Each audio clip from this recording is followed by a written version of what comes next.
El teléfono sonó a las 3 de la madrugada y supe, antes de contestar, que mi vida tal como la conocía había terminado. Me llamo Patricia y tengo 46 años. Durante 19 años construí una vida en Estados Unidos. 19 años de trabajo duro, de sacrificios que nadie ve, de noches sin dormir pensando en todo lo que dejé atrás. 19 años creyendo que estaba haciendo lo correcto, y entonces sonó esa llamada, una sola llamada que derrumbó todo lo que había construido y me hizo darme cuenta de que había estado viviendo la vida equivocada. Pero déjame contarte desde el principio, porque para entender por qué esa llamada lo cambió todo, necesitas saber quién era yo antes de irme, quién fui durante esos 19 años. ¿Y quién soy ahora, del otro lado de esa decisión que tomé en segundos pero que llevaba años gestándose? Nací en Oaxaca, en un pueblo pequeño donde todo el mundo se conoce y las noticias viajan más rápido que el viento. Mi familia era de las que trabajan la tierra. Mi papá sembraba maíz y frijol. Mi mamá vendía tlayudas en el mercado los fines de semana. Éramos 5 hermanos y yo era la mayor. Desde niña entendí que ser la mayor significaba responsabilidad, significaba cuidar a los más chicos, significaba ser ejemplo, significaba cargar con expectativas que nadie había puesto en palabras, pero que todos sentíamos. La escuela me gustaba aprender, leer, imaginar mundos más allá de las montañas que rodeaban nuestro pueblo. Mis maestros decían que era lista, que tenía potencial, que podría ir a la universidad si me esforzaba, pero la universidad costaba dinero que no teníamos, y además había bocas que alimentar. Mis hermanos necesitaban uniformes, útiles, comida. No había espacio para mis sueños cuando había necesidades reales que atender.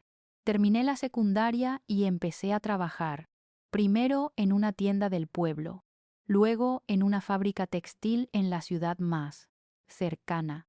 El viaje era de 2 horas en camión cada mañana y 2 horas de regreso cada noche. Ganaba poco, pero ayudaba. Veía cómo mi mamá estiraba cada peso, cómo mi papá trabajaba hasta que la espalda ya no le daba, cómo mis hermanos crecían con zapatos que les quedaban chicos y ropa heredada, y sentía que no era suficiente, que por más que trabajara, nunca iba a ser suficiente para darles lo que necesitaban. Tenía 23 años cuando empecé a escuchar las historias de gente del pueblo que se había ido al norte y ahora mandaba dinero, buenas cantidades, suficiente para construir casas, comprar camionetas, mandar a los hijos a escuelas privadas.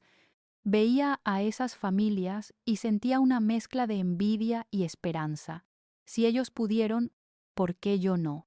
Mi tía Rosario vivía en Chicago, llevaba 10 años allá. Vino de visita ese verano y la diferencia era notable. Traía ropa bonita, teléfono nuevo, regalos para todos. Me platicó de su vida allá. Trabajaba limpiando oficinas por las noches. No era glamoroso, pero pagaba bien. En una semana ganaba lo que yo ganaba en 2 meses. Me dijo que si quería, ella me podía ayudar a ir, que tenía contactos, que conocía a un coyote confiable, que podía conseguirme trabajo cuando llegara. Esa noche no pude dormir.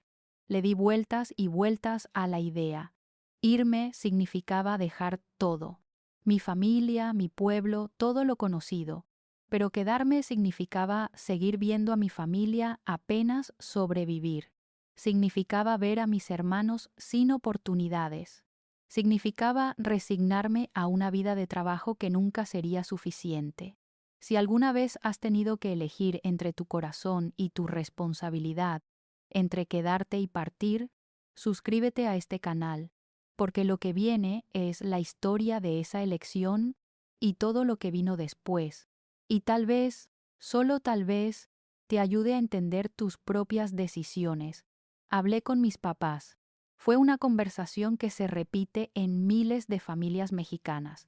Lágrimas, miedo, esperanza, culpa, todo mezclado. Mi mamá no quería que me fuera. Me abrazaba y me decía que me necesitaba aquí, que la familia se mantiene unida, que el dinero no lo es todo. Mi papá era más práctico. Veía los números. Veía que con lo que yo podría mandar desde allá, mis hermanos podrían estudiar, podríamos arreglar la casa, tendríamos un colchón para emergencias. Mis hermanos no entendían bien. El más chico tenía apenas 7 años. Me preguntaba cuándo iba a regresar. Le dije que pronto, que sería solo un tiempo, una mentira que ambos queríamos creer. Junté el dinero para el viaje. Mi familia ayudó con lo que pudo. Vendimos algunas cosas. Pedimos prestado. Fueron $3,000 para el coyote. Una fortuna para nosotros, pero la inversión que cambiaría nuestras vidas. O eso pensábamos. El día de la partida fue de los más difíciles de mi vida. Hasta ese momento. No sabía que la vida me tenía preparados días aún más difíciles. Me despedí de cada uno. Abracé a mi mamá hasta que me dolieron los brazos. Besé la frente de mis hermanos. Estreché la mano de mi papá, que no podía mirarme a los ojos, porque no quería que viera sus lágrimas. El viaje fue una pesadilla. 3 semanas de caminar por el desierto, escondernos, pasar hambre, sed, miedo. Vi cosas que todavía me despiertan por las noches. Gente que no lo logró. Situaciones peligrosas que prefiero no recordar. Pero llegué. Crucé la frontera y llegué a Chicago, donde mi tía me estaba esperando. Los primeros meses fueron de adaptación. Todo era diferente. El idioma, la comida, el clima, la forma en que la gente se comportaba. Me sentía perdida constantemente. Pero tenía que trabajar. Mi tía me consiguió trabajo limpiando con ella. Empezábamos a las 10 de la noche y terminábamos a las 6 de la mañana. Limpiábamos edificios de oficinas en el centro. Pisos, baños, escritorios, ventanas. Trabajo duro pero honesto. El primer cheque que recibí lloré. No por la cantidad, que era más de lo que había ganado en mi vida, sino por lo que representaba. Representaba esperanza. Representaba que tal vez sí había valido la pena dejar todo. Mandé casi todo ese dinero a mi familia. Me quedé con lo mínimo para sobrevivir. Las llamadas a casa se volvieron mi ritual. Cada domingo en la tarde, que era domingo en la noche en México, llamaba. Hablaba con mi mamá, con mis hermanos, a veces con mi papá. Ellos me contaban de su semana, de la escuela, de los vecinos.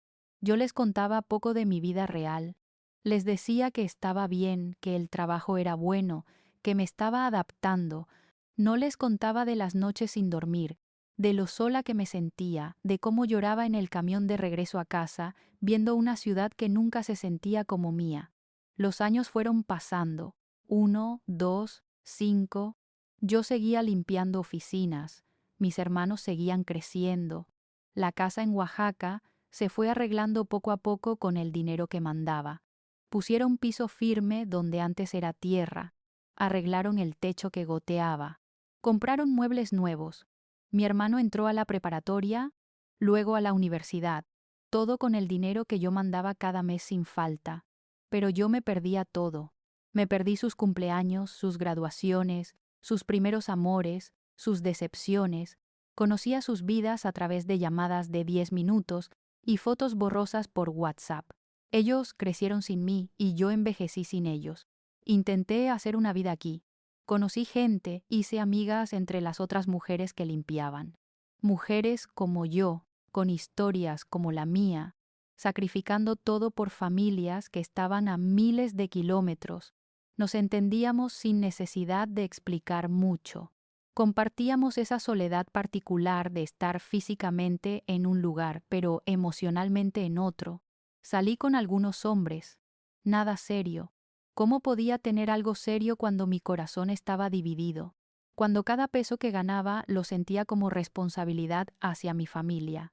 Cuando no podía pensar en construir algo aquí porque siempre estaba pensando en allá.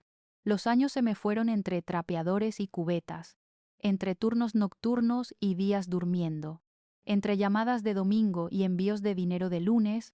10 años, 15, 19. Mi vida se convirtió en una rutina que se sentía cada vez más como una prisión que yo misma había construido, pero me decía que valía la pena. Me repetía como mantra que esto era temporal, que pronto juntaría suficiente dinero y regresaría a casa. que mis hermanos terminarían la escuela, conseguirían buenos trabajos y yo podría descansar, que mi sacrificio tendría sentido. Mi hermano menor se graduó de la universidad, arquitecto. Lloré viendo las fotos de su graduación. Él con su toga y birrete, sonriendo, rodeado de familia, de toda la familia menos de mí, porque yo no podía regresar, no tenía papeles. Cruzar de vuelta significaba no poder volver, y yo todavía tenía responsabilidades aquí. Todavía mandaba dinero cada mes porque mi familia lo necesitaba, o eso creía. Si has vivido lejos de tu familia tanto tiempo que te has perdido verlos crecer, si has sacrificado tu presente por el futuro de otros, suscríbete, porque necesitas escuchar lo que pasó después. Necesitas saber que a veces el sacrificio que creemos noble es solo miedo disfrazado. El cumpleaños 46 lo pasé sola en mi departamento, un estudio pequeño que compartía con otra mujer, 46 años, y vivía como estudiante, sin nada mío realmente, muebles viejos, ropa práctica, ningún lujo, porque cada peso extra se iba a México, para la casa, para los hermanos, para emergencias. Siempre había algo. Me vi al espejo esa mañana, 46 años, pero parecía de 60. El trabajo duro te envejece, la soledad te envejece, el sacrificio constante te envejece. Tenía canas que ya no me molestaba en pintar, arrugas profundas, manos ásperas de tanto limpiar, ojos cansados de tanto llorar en secreto. Y me pregunté por primera vez en años, ¿para qué? ¿Qué había conseguido realmente? Sí, mi familia estaba mejor. Mi hermano era arquitecto, mis hermanas tenían carreras, la casa estaba bonita. Pero yo, ¿qué tenía yo? 19 años de mi vida que nunca iba a recuperar, sin casa propia, sin familia propia, sin vida propia. Esa noche, como todas las noches, me fui a trabajar. Limpié los mismos edificios que había limpiado por años. Los mismos pisos, los mismos baños, los mismos escritorios. Y sentí un vacío tan profundo que me asustó. Sentí que me estaba desvaneciendo, que Patricia, la persona, se había perdido en algún punto y solo quedaba Patricia, la que manda dinero. Patricia, la hermana mayor responsable. Patricia, la que sacrifica todo. El viernes siguiente era mi día libre. Decidí hacer algo diferente. Caminé por el centro de Chicago sin rumbo. Hacía años que no me daba el tiempo de solo caminar. Entré a un café, pedí algo elaborado que nunca me permitía porque era caro. Me senté junto a la ventana y vi pasar a la gente, gente viviendo sus vidas, yendo a lugares, riendo, siendo, y me di cuenta de que yo no estaba viviendo, estaba sobreviviendo, existiendo, cumpliendo una función, pero no estaba viva realmente. No recordaba la última vez que había reído de verdad, la última vez que había hecho algo solo porque quería, la última vez que había pensado en mí sin sentir culpa inmediata. Esa semana llamé a casa como siempre. Hablé con mi mamá. Me contó que mi hermano, el arquitecto, acababa de comprar un carro nuevo, un carro caro. Se escuchaba orgullosa. Yo me alegré por él. Realmente me alegré. Pero también sentí algo más. Algo que me tomó un momento identificar. Era resentimiento. Resentimiento porque yo vivía en un cuarto compartido y él compraba carros nuevos. Resentimiento porque yo trabajaba turnos nocturnos mientras él tenía una oficina con su nombre. Resentimiento porque mi sacrificio había sido la plataforma de su éxito, pero nadie parecía verlo así. Para ellos, yo solo era la hermana que se fue y manda dinero, no la persona que renunció a su vida para que ellos pudieran tener la suya. Me sentí horrible por sentir resentimiento. ¿Qué clase de persona resiente el éxito de su hermano? Pero no podía negarlo. Ahí estaba, creciendo, envenenándome lentamente. Los siguientes meses fueron raros. Seguí trabajando, seguí mandando dinero, seguí llamando los domingos, pero algo había cambiado en mí. Empecé a cuestionarme cosas que antes daba por hecho. ¿Realmente necesitaban ese dinero todavía? Mis hermanos trabajaban, ganaban bien, la casa ya estaba arreglada. ¿Por qué seguía mandando tanto? Empecé a mandar menos. No mucho menos, pero menos. Y me quedé con un poco más. Por primera vez en 19 años abrí una cuenta de ahorros para mí. Empecé a guardar algo cada mes. No sabía para qué. Solo sabía que necesitaba tener algo mío. Mi familia notó el cambio. Mi mamá me preguntó si todo estaba bien, si necesitaba algo, por qué mandaba menos. Le dije que los gastos habían subido, que estaba ajustado. No era mentira exactamente. Los gastos sí habían subido, pero la verdad real era que había empezado a valorar mi propio bienestar también. Empecé a pensar en regresar. Después de 19 años, empecé a hacer planes reales de volver a México. No tenía mucho ahorrado todavía, pero estaba juntando. Pensaba que tal vez en 1 año, 2 máximo, podría regresar.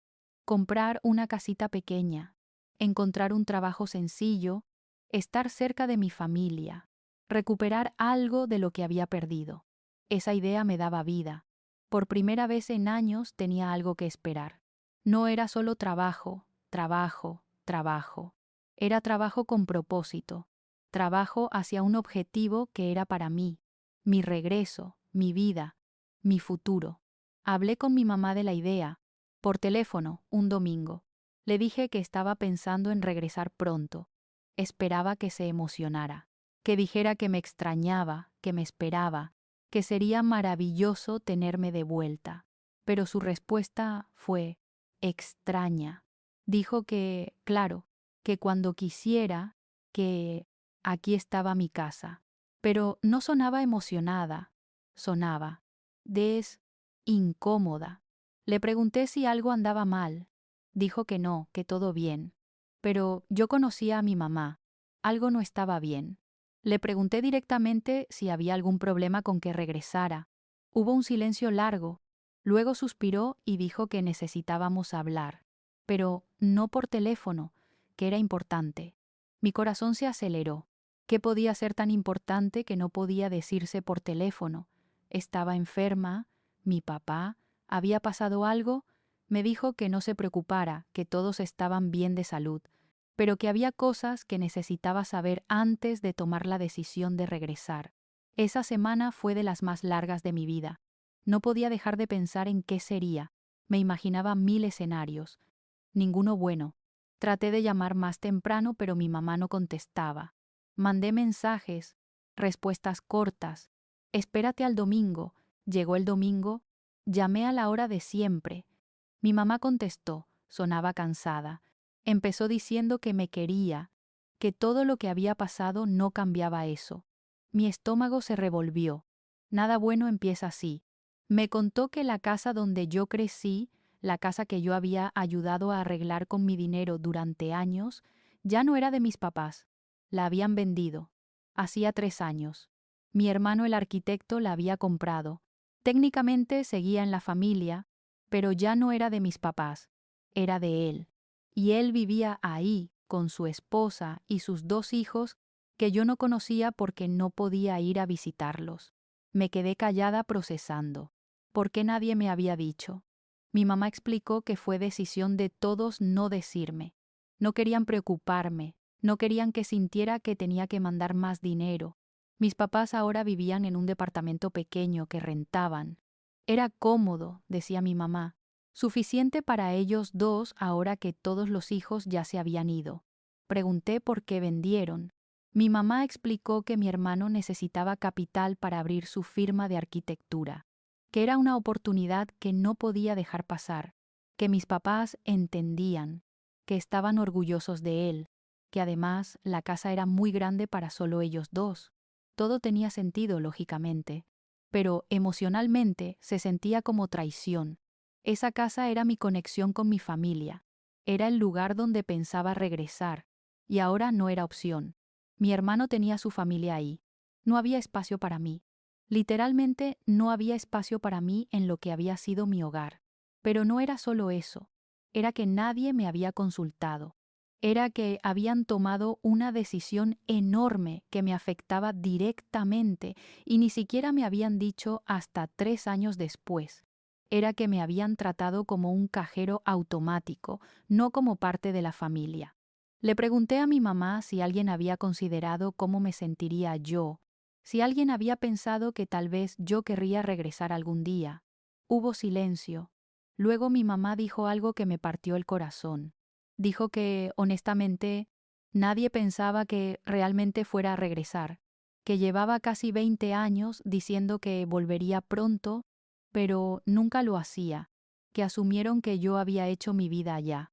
Si has sentido alguna vez que tu familia dejó de verte como persona y empezó a verte como proveedor, si has sacrificado tanto que perdiste tu lugar en tu propia historia, suscríbete, porque lo que viene es el momento donde tuve que decidir entre seguir siendo lo que todos esperaban o empezar a ser quien yo necesitaba.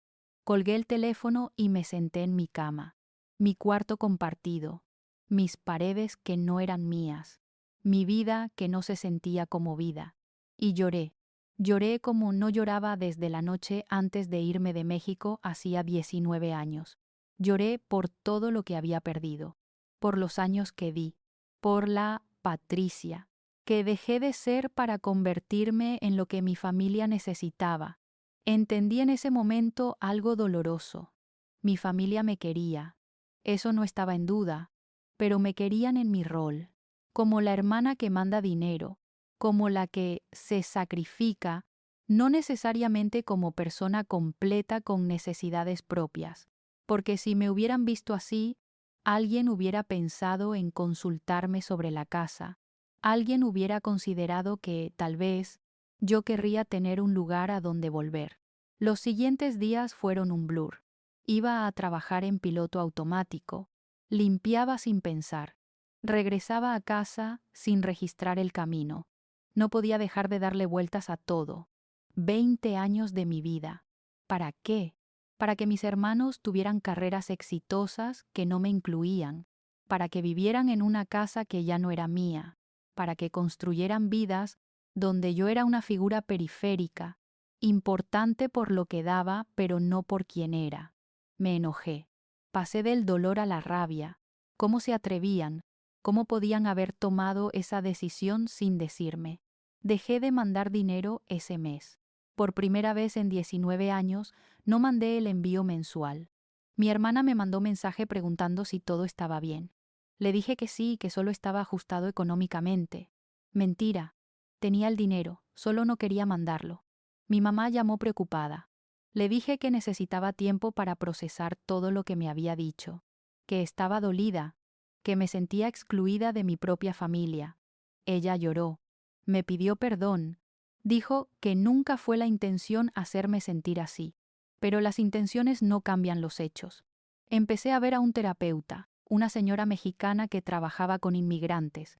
Le conté todo. Ella me escuchó sin juzgar. Y luego me preguntó algo que nadie más había preguntado.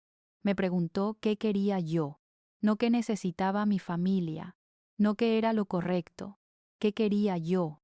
Y me di cuenta de que no sabía. Había pasado tanto tiempo pensando en las necesidades de otros, que había olvidado cómo pensar en las mías.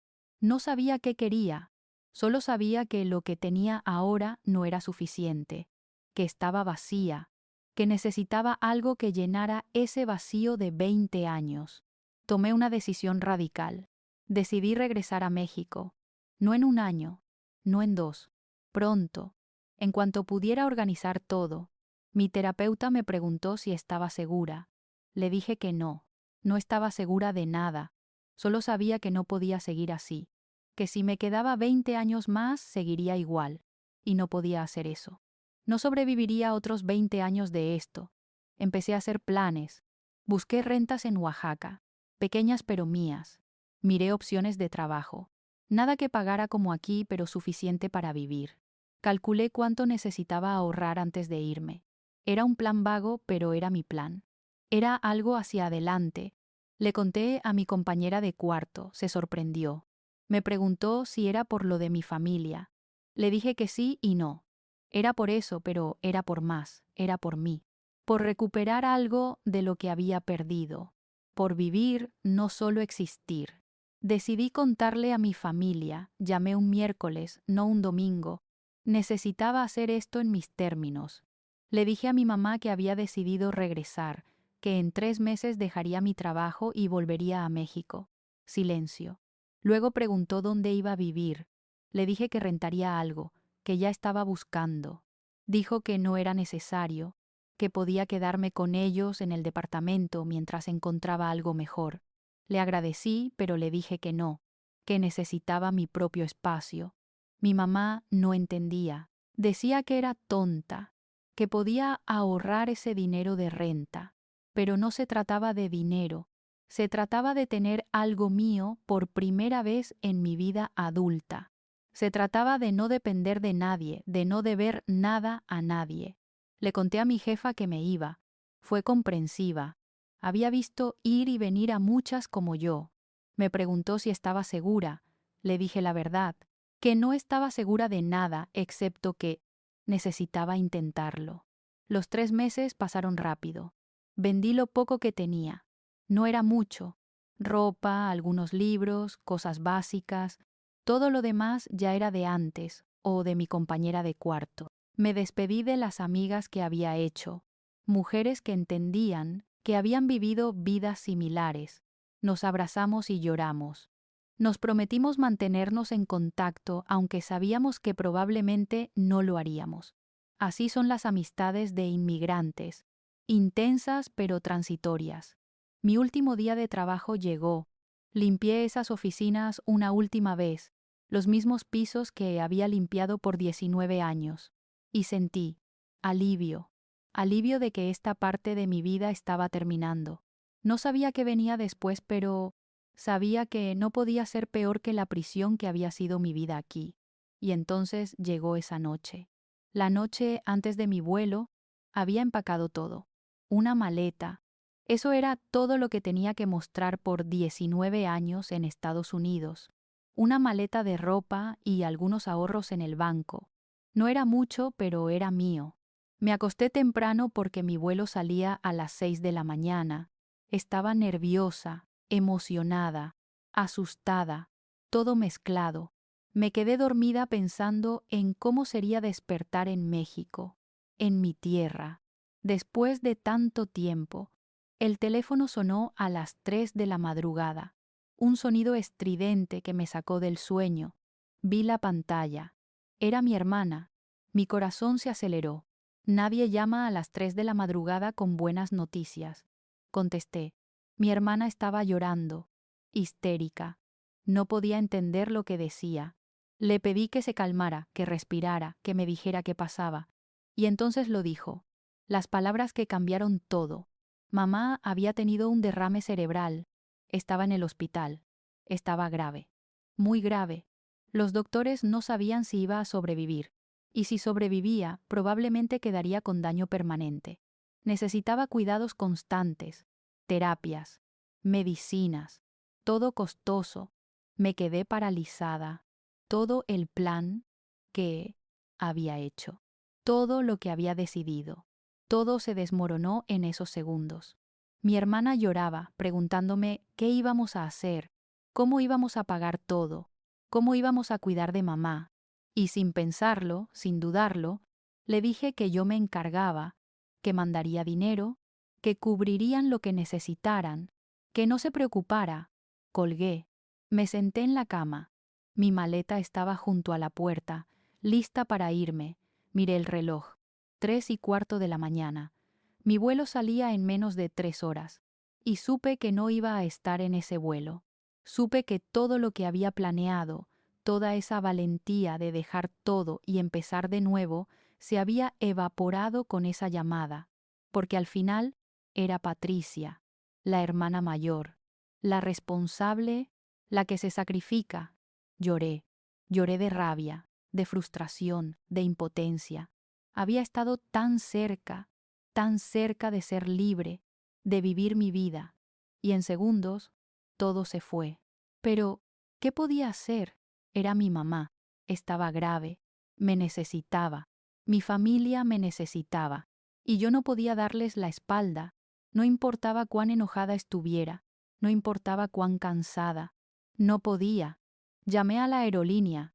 Cancelé mi vuelo, perdí el dinero. No me importó. Llamé a mi jefa. Le dije que había tenido una emergencia familiar, que no podía irme, que si el puesto todavía estaba disponible, lo necesitaba. Me dijo que sí, que podía regresar el lunes. Si has estado en el punto de partir y algo te jaló de regreso, si has tenido que elegir entre tu libertad y tu responsabilidad, suscríbete, porque esta es la realidad que nadie cuenta sobre la inmigración. No es solo el viaje, es la imposibilidad de regresar, de ser libre, de vivir para ti. Llamé al dueño del departamento que iba a rentar en Oaxaca. Le dije que lo sentía, pero ya no lo necesitaría. Entendió. Probablemente era una historia que había escuchado antes. Los siguientes días fueron de llamadas constantes con México, updates sobre mi mamá. Sobrevivió el derrame inicial, pero el daño fue severo. Quedó paralizada del lado izquierdo. No podía hablar bien. Necesitaría meses de terapia, tal vez años. Tal vez nunca recuperaría completamente. Empecé a mandar dinero otra vez, más que antes, para el hospital, para las terapias, para contratar a alguien que la cuidara porque mi papá no podía solo, para medicinas, para todo.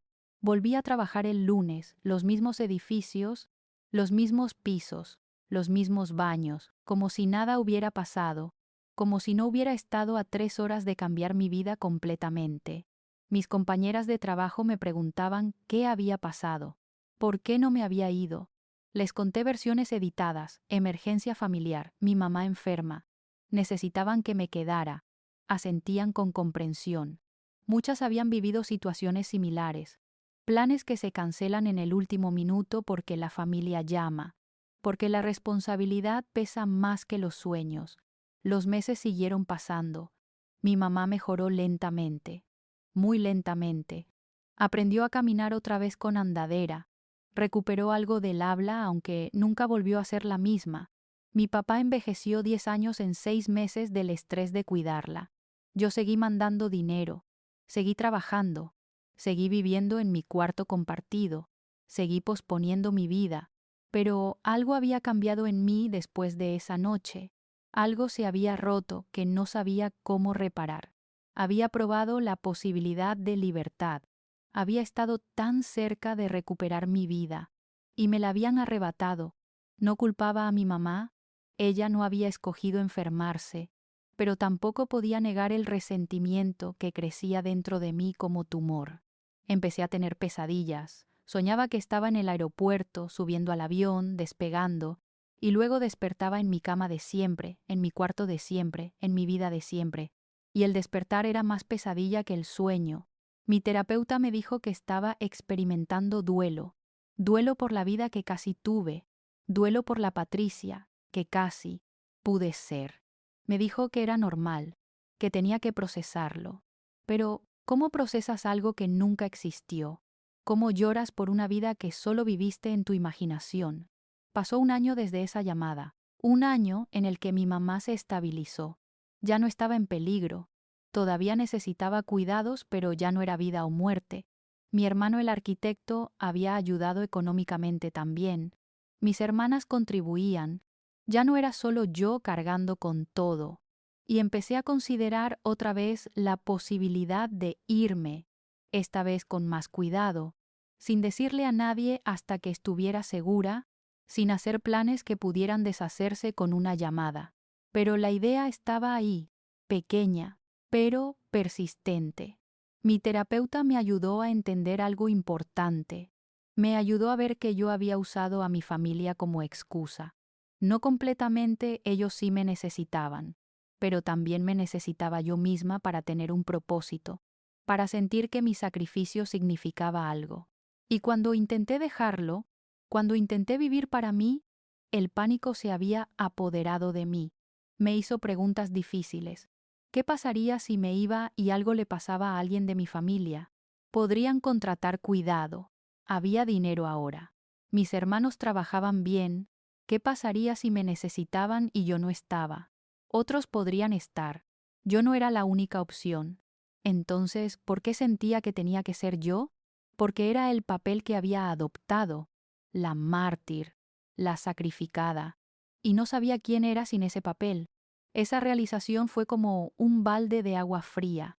Durante 20 años me había definido por mi sacrificio, por lo que daba, por cómo me necesitaban, y en algún punto había empezado a necesitar ser necesitada, porque sin eso, ¿qué era? Solo una mujer de 47 años limpiando pisos, sin familia propia, sin logros propios, sin identidad propia. Decidí intentar algo diferente. Decidí quedarme, pero vivir diferente. Busqué mi propio departamento. Pequeño, de una. Recámara, pero mío. El primer espacio completamente mío en 20 años. Me costó casi todo lo que había ahorrado dar el depósito y primer mes. Pero valió la pena. El día que me mudé, que puse mis pocas cosas en ese espacio vacío, lloré. Pero esta vez de alegría. No era México, no era mi tierra, pero era mío. Mi nombre en el contrato de renta, mis reglas, mi espacio. Empecé a tomar clases de inglés primero para mejorar lo básico que había aprendido, luego clases de computación. Quería dejar de limpiar, quería un trabajo que no me destrozara el cuerpo, que pudiera hacer sentada, que me diera dignidad de alguna forma. No fue fácil. Tenía 47 años. La mayoría en mis clases eran veinteañeros. Pero persistí. Aprendí. Lentamente, pero aprendí. Conseguí un trabajo de recepcionista en una clínica. Pagaba menos que limpiar, pero tenía horarios normales. Podía ver el sol. Podía interactuar con gente. Podía usar mi cerebro de formas que no había usado en años. Seguí mandando dinero a mi familia, pero menos. Ya no era mi responsabilidad única mantenerlos. Ellos podían cuidarse. Mi mamá estaba estable. Mis hermanos eran adultos exitosos. Yo podía empezar a guardar para mí, a invertir en mí.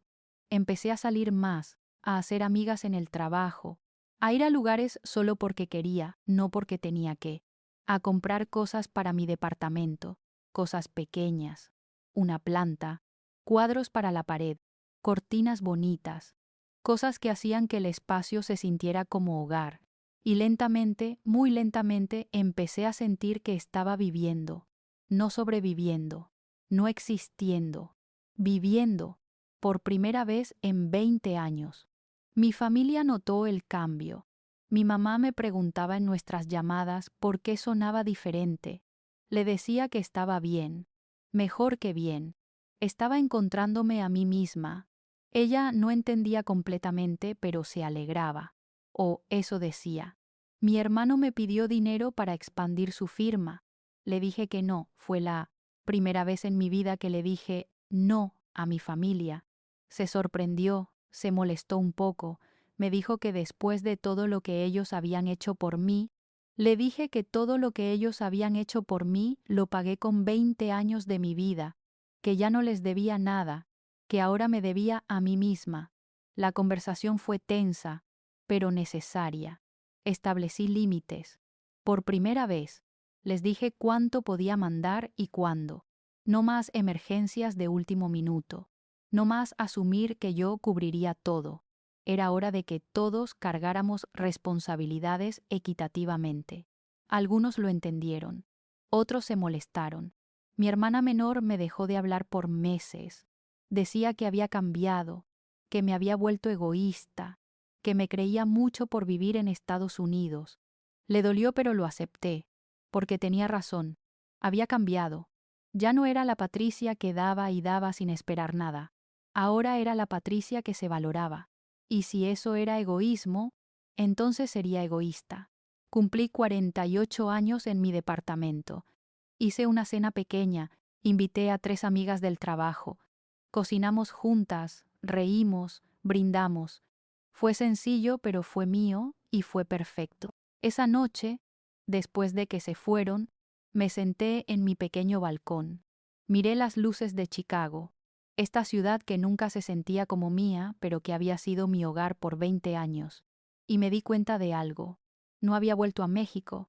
Probablemente nunca volvería a vivir allá permanentemente. Ese sueño había muerto en esa llamada de las 3 de la mañana. Pero había encontrado algo más. Había encontrado forma de vivir aquí. No solo existir, vivir. ¿Me arrepentía de haber venido? Es complicado. Había perdido tanto. 20 años con mi familia. Oportunidades, experiencias, pedazos de mí misma que nunca recuperaría. Pero también había ganado cosas: independencia, fortaleza, autoconocimiento, la capacidad de reinventarme a casi 50 años. ¿Había valido la pena? No lo sé. Honestamente, no lo sé. Algunos días pienso que sí, que hice lo mejor que pude con las opciones que tenía, que ayudé a mi familia, que sobreviví, que estoy aquí. Otros días pienso en todo lo que perdí, y el dolor es tan intenso que apenas puedo respirar. Pero he aprendido que la vida no se trata de si valió la pena o no, se trata de qué haces con lo que tienes, con las cartas que te repartieron. Yo tuve cartas difíciles: pobreza, falta de oportunidades, responsabilidad familiar que no pedí pero que cargué de todos modos. Tomé decisiones, algunas buenas, muchas cuestionables, y ahora vivo con las consecuencias. La llamada de las 3 de la mañana lo cambió todo. Me quitó mi oportunidad de regresar, de vivir en mi tierra, de estar cerca de mi familia, pero también me enseñó algo. Me enseñó que no puedo controlar todo, que la vida pasa mientras haces planes, que el sacrificio sin límites no es virtud, es autodestrucción. Todavía pienso en esa noche, en cómo estaría mi vida si el teléfono no hubiera sonado, si me hubiera subido a ese avión, si hubiera regresado a México como planeé. ¿Sería más feliz? ¿Estaría más completa? No lo sé, nunca lo sabré, pero sé esto: estoy aquí, todavía, después de 20 años, después de casi escapar, después de tener que quedarme. Estoy aquí, y por primera vez estoy tratando de estar realmente presente, de vivir la vida que tengo, no la vida que pudo haber sido. Llamé a mi mamá la semana pasada, está mejor. No completamente recuperada, pero mejor. Puede caminar con bastón ahora, puede hablar casi normalmente. Está haciendo una vida nueva con sus limitaciones, y yo estoy orgullosa de ella, de su fuerza, de cómo no se rindió. Le conté de mi vida aquí, de mi departamento, de mi trabajo nuevo, de mis amigas, de cómo estaba construyendo algo para mí finalmente. Se quedó callada un momento. Luego dijo algo que me sorprendió. Dijo que estaba orgullosa de mí, que había sido egoísta de su parte. Asumir que yo siempre estaría disponible para sacrificarme, que ella también había hecho lo mismo cuando era joven, sacrificándose por sus hermanos menores, que entendía el peso de ser la mayor, y que me daba permiso de vivir mi vida, que ya había dado suficiente. Lloré escuchándola. No sabía cuánto necesitaba escuchar esas palabras hasta que las escuché, ese permiso que había estado esperando, aunque en realidad no lo necesitaba. Podía darme mi propio permiso, pero escucharlo de ella significó todo. Le pregunté si me perdonaba por no haber regresado cuando dije que lo haría, por haber estado ausente todos estos años. Ella se rió, una risa suave, cansada. Me dijo que no había nada que perdonar, que yo había estado presente en las formas que pude, que el dinero ayudó, sí, pero que más que eso, saber que yo estaba allá trabajando duro les dio esperanza, les dio ejemplo de trabajo duro, de sacrificio, de amor. No sé si realmente cree eso o si solo lo dice para hacerme sentir mejor. Pero lo recibo, lo guardo, lo uso como bálsamo para las noches cuando la culpa y el arrepentimiento me visitan. Estoy considerando naturalizarme, hacerme ciudadana americana. Después de 20 años aquí, tiene sentido. Me daría seguridad, me permitiría votar. Me daría passport americano que podría usar para visitar México sin miedo de no poder regresar. Es una decisión grande, simbólica. Sería admitir que este es mi hogar ahora, no temporalmente, no mientras junto dinero para regresar, sino realmente mi hogar. La idea me da miedo y paz al mismo tiempo. Miedo porque siente como traición a mi tierra, como rendición, como admitir derrota en el plan original de regresar rico y triunfante. Paz porque sería honesto, porque sería aceptar mi realidad, porque me permitiría dejar de vivir en el limbo. Hablé con mi terapeuta sobre esto. Me preguntó qué significaría para mí ser americana.